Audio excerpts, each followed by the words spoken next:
algunas cositas que me parece importante subrayar a esta altura del programa y que quiero empezar a charlar con ustedes. La primera, por más que te caiga mal, por más que duela, por más que no sea lo ideal, hay que decirla con todas las letras, y es lo siguiente: la cuarentena no se termina. Lo dijo recién Santiago Fioriti, la cuarentena es hasta nuevo aviso.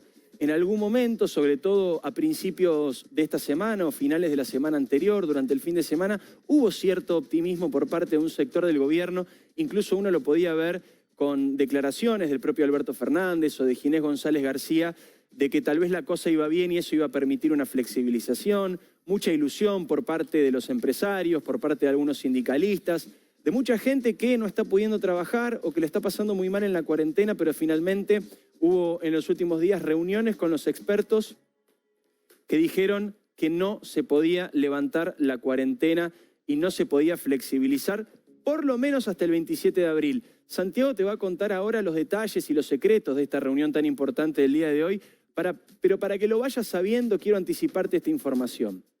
Seguramente el presidente de la Nación anuncie 27 de abril, 26 de abril, verán cómo se comunica. Hay otra fecha, que puede ser el 4 de mayo. Y hay una tercera fecha, que puede ser el 19 de mayo. ¿De dónde surge la fecha del 19 de mayo?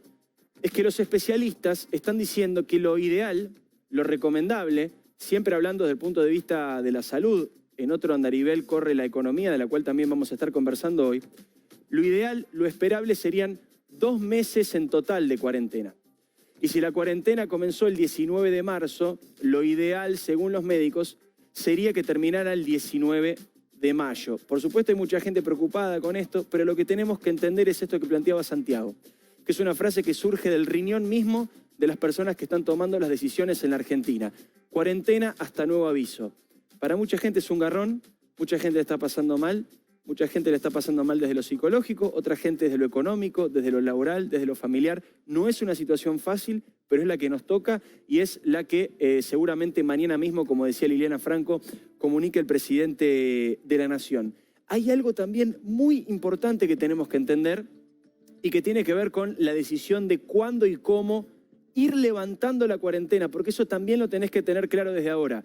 No va a haber un día mágico, no va a haber un día que digamos, ok, se terminó la cuarentena e inmediatamente volvemos a nuestra vida normal. Ese día no existe. Borremos de nuestra cabeza, borremos de nuestra ilusión, borremos de nuestra imaginación el día final. La cuarentena necesariamente se va a ir levantando de a poco. 2 cuestiones importantes. El transporte. El transporte es una de las claves por las cuales el gobierno todavía ha decidido, o los gobiernos, porque incluyo también aquí el gobierno de la ciudad, me asiente con la cabeza Diego Santilli, no han podido o no quieren levantar la cuarentena, y es que necesariamente la gente que tiene que ir a trabajar tiene que tomar transporte público en su mayoría. Solamente con las actividades más esenciales que podríamos pensar, me contaba Luciana Geuna hace un rato en Telenoche, ya tenés el 40% del transporte público otra vez con gente, cuando ahora en esta cuarentena solamente el 2% del transporte público se está utilizando y con el 40% de la gente en el transporte público es prácticamente imposible que nos cuidemos entre todos. Segundo tema, y esto viene con un reclamo, los testeos. Y se lo quiero preguntar a Diego Santilli, ¿qué está pasando con este tema? Desde la Organización Mundial de la Salud y todos los especialistas, los que trabajan con el gobierno de la ciudad, los que trabajan con el gobierno nacional, los que trabajan de forma independiente, todos coinciden en que hay que testear, testear y testear. En la Argentina, hasta ayer, que es el último número oficial, mañana tendremos el número oficial de hoy, se habían testeado 14.850 personas. Y tenemos los números que ahora en un ratito vamos a repasar. Es muy poquito. Nelson Castro dice que hay que testear por lo menos a 60.000 o 100.000 personas. Algunos dicen 200.000, pero vamos por lo mínimo. Entre 60.000 y 100.000 personas para tener una fotografía fidedigna de cuál es la verdadera situación con respecto a los contagiados en la Argentina. Y acá hay un caso que sí ahora nos va a poder detallar Diego Santilli, que es el experimento en el buen sentido que se hizo con aquellos que vinieron del exterior a la ciudad de Buenos Aires, que tuvieron que permanecer, lamentablemente para ellos, porque fue una situación muy difícil, 14 días en hoteles que alquiló la ciudad de Buenos Aires. Pero terminó resultando, ¿por qué? Porque eso le dio muchísima información a los técnicos, a los científicos y a los dirigentes para tomar decisiones. De todos los que volvieron a la Argentina, todos fueron testeados en los hoteles, el 5% dio positivo. El 5% dio positivo. Esa gente podría haber estado en la sociedad contagiando una tasa altísima, hubiese sido una tragedia, el 5%. Pero de ese 5% que dio positivo, 2/3 partes, es decir, muchísima gente, era positiva pero asintomática. Y este es uno de los principales desafíos que tenemos como sociedad y que tienen también los científicos, los médicos y los políticos, la enorme cantidad de pacientes sin síntomas que no saben que están enfermos, pero que contagian. ¿Contagian menos que los que tienen síntomas? Sí, contagian menos porque no tosen, porque no estornudan, porque no tienen moco, pero el que no tiene síntomas también contagia justamente porque no sabe que está enfermo. Entonces va contagiando por ahí. Y esto me lleva a la segunda cuestión importante que quiero charlar con ustedes esta noche. Los barbijos, que ahora aprendimos a llamar tapaboca. Tenemos que entender básicamente dos cosas acá, dos cosas. El barbijo, vos te lo ponés para proteger al que tenés enfrente. Yo uso mi barbijo para proteger a Lucía, uso mi barbijo para proteger a Santiago, uso mi barbijo para proteger aquí al invitado. Por supuesto, estamos hablando en lugares públicos. Nosotros estamos aquí todos personas que están exentas de la cuarentena y tenemos el trabajo ahora. Pero cuando uno usa el barbijo, lo usa para proteger al que está enfrente. Y el que tiene barbijo enfrente mío me está protegiendo a mí. El que cree que usar barbijo es para protegerse a sí mismo está equivocado, pero no tanto. Porque, y lo planteo desde el punto de vista, si se quiere, social o solidario, la única manera que tengo de protegerme yo es proteger al otro. Porque para que todos estemos sanos y para que haya menos cantidad de contagios, yo tengo que cuidar al otro y el otro me tiene que cuidar a mí. Entonces, empecemos a usar tapabocas. ¿Por qué tapaboca y no barbijo? Porque los barbijos lo necesitan los médicos. Tapaboca está explicado, lo pueden buscar, hay muchos tutoriales para hacerlo, es muy sencillo, con un pañuelo y un papelito de cocina, una de esas servilletas que absorben, uno puede hacer en su propia casa un tapaboca y esto es súper importante. Pero hay algo que es más importante todavía. Y esto lo explica siempre Nelson Castro y me parece que vale la pena puntualizar como consejo general para que todos tengamos algunos conceptos bien grabados. Lo más importante, lo que más te cuida de este virus es que te laves las manos, es la higiene. Y muchas veces los elementos como el barbijo, el tapabocas o incluso los guantes pueden ser contraproducentes. ¿Por qué? Porque te dan una falsa sensación de seguridad y te cuidas menos. Entonces, ¿hay que usar barbijo? Sí, para proteger al otro. ¿Querés usar guantes? Con cuidado, porque los guantes te hacen creer que te estás protegiendo y en realidad cuando tocas una superficie da igual si la tocas con tu mano o la tocas con el guante.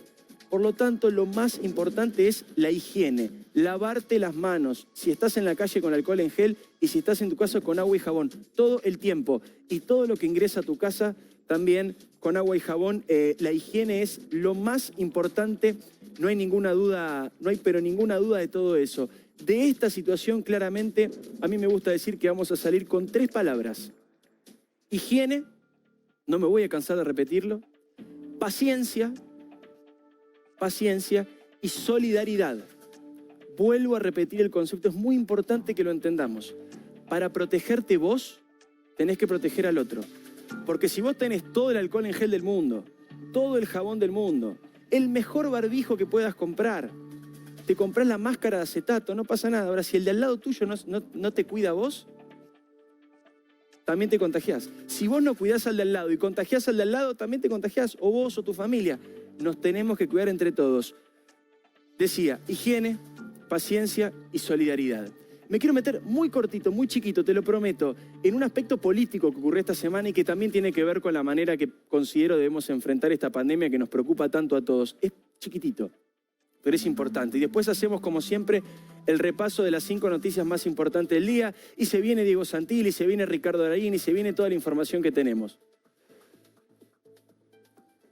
En Argentina se compró esta semana una cantidad enorme de alimentos con sobreprecios. El gobierno dijo que es un error, nosotros decimos que es de mínima un error. Es de un error para arriba, debe ser investigado.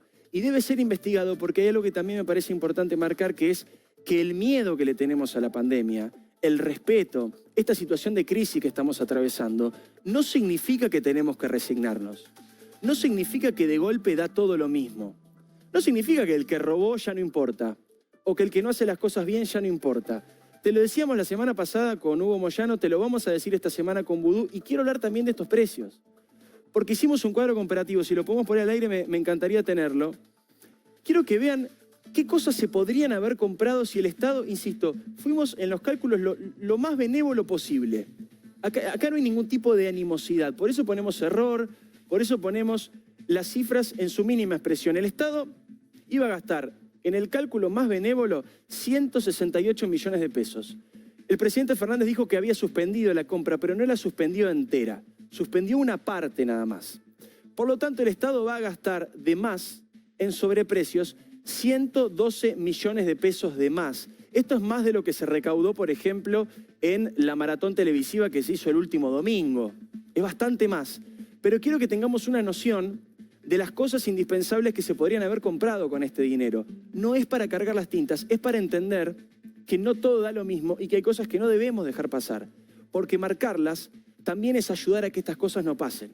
Entonces, cuando Diego Cabot, que es el periodista una vez más, que investigando descubre esto, no está haciendo antipatria, no está haciendo golpismo, está haciendo todo lo contrario. Está diciendo momentos, sociedad. Estamos gastando un montón de plata que se podría haber gastado. Por ejemplo, miren esto, en comprar 181.523 barbijos. La fuente es el Hospital Gutiérrez, son todas fuentes oficiales. Sigamos para poder compartir otros insumos. 1.454.000 barbijos quirúrgicos. También tenemos esa posibilidad, la misma fuente que es la del Hospital Gutiérrez. Hay más ejemplos para mostrar. Vamos a ir más rápido así podemos llegar a mostrar todos. 8.960 camillas. En este caso las fuentes son de las compras del Hospital Garrahan. 370 desfibriladores, según consta en los registros del Hospital Gutiérrez, con el dinero que se pagó de más. 574 kits de detección de COVID-19, los famosos PCR. Bueno, 574 se podrían haber comprado. ¿Es mucho 574? Y por día estamos testeando más o menos 1.500 personas en todo el país. Desde que empezó la pandemia hasta ahora testeamos a 15.000. 15.500 con toda la furia, mañana tendremos los datos oficiales. Bueno, 574 kits. ¿Hay alguna más? Ya estamos. Simplemente para que tengas referencia de esto que estamos hablando. En esta oportunidad Santi, dale, tiene que ver con los alimentos. Hoy me contaba gente que trabaja en los barrios, en los movimientos sociales, que el problema es que los alimentos no están llegando porque no solo se frenó la compra, sino también el traslado de esos alimentos. O sea que es un tema importante. Muy importante, sí, Lu. Y estas fuentes del Hospital Garrahan y del Hospital Gutiérrez no son azarosas, sino que responden a un pedido explícito que hicieron ambas instituciones médicas a la justicia pidiendo plata. Y se les dio plata de José López, de aquellos bolsos que buscó esconder en el convento de General Rodríguez para que hagan estas compras. Estos son insumos que pidieron los hospitales que hoy están trabajando en la lucha contra el coronavirus, planteando que eran de suma urgencia. Muy bien, y la última que te cuento tiene que ver con vudú. Vos no podés salir de tu casa, pero vudú salió de la cárcel.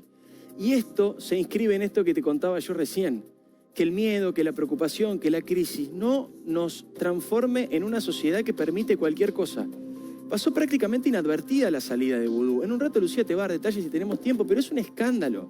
Es un escándalo porque vudú sí tiene condena firme, aunque sus abogados digan lo contrario. Tiene doble instancia de juzgamiento, como exige la Constitución Nacional. Estaba cumpliendo una condena de 5 años y 10 meses de prisión por quedarse con la máquina de hacer billetes. El juez que ahora lo liberó y que dijo que sí debía estar libre vudú, hace 10 días nada más, el mismo juez había dicho exactamente lo contrario.